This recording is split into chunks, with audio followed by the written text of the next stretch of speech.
Hello there. My name is Avery Rubish. I strongly agree that educators should be wholeheartedly committed to the profession of teaching and learning.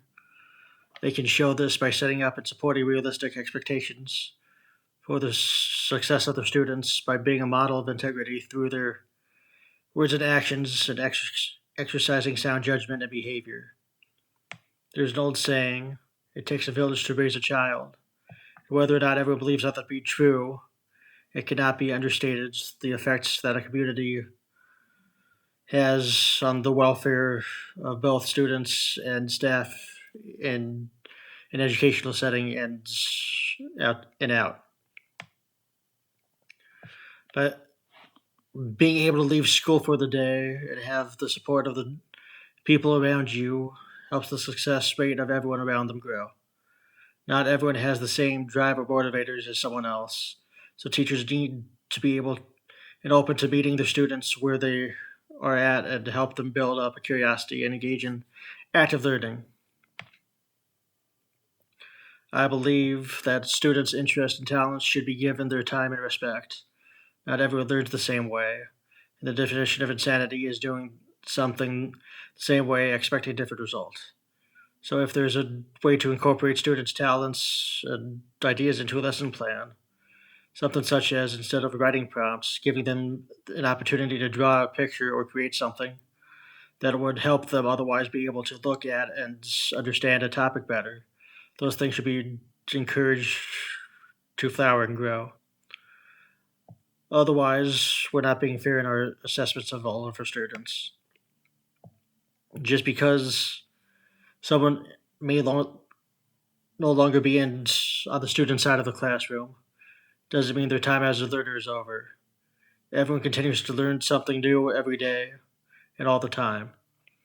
Learning what we can do either better or learning things we've never even considered before.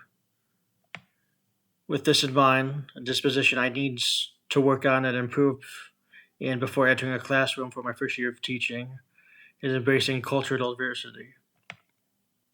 As I stated before, everyone learns differently and the needs of one student may be different than the needs of the next. And there are different ways of addressing those. But sometimes those needs come from cultural differences. And since I've never really been around many different cultures before, I will have to learn how to help address the needs of those students while also helping to maintain their own cultural beliefs and views. It is important for teachers to exhibit these dispositions. However, some may not always have the most positive influence on adolescents' development. Whether that development be psychological or moral, some students may feel others have easier times with certain things, or that their talents aren't what others are, and they feel inadequate to the people around them. By giving and encouraging them to use those differences in their learning, though, some may feel others have it easier than they do. And even though this may seem unfair, it's encouragement for those that would otherwise struggle. I will help promote the healthy moral development of my future students by showing them the success of oneself, as a person can only be judged by oneself. Everyone needs to determine for themselves what success will look like. People cannot compare their life with someone else's.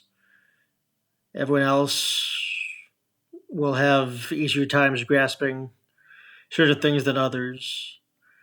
So you need to find what you need to use and go with that. And you can even try to learn new things and new ways of doing something.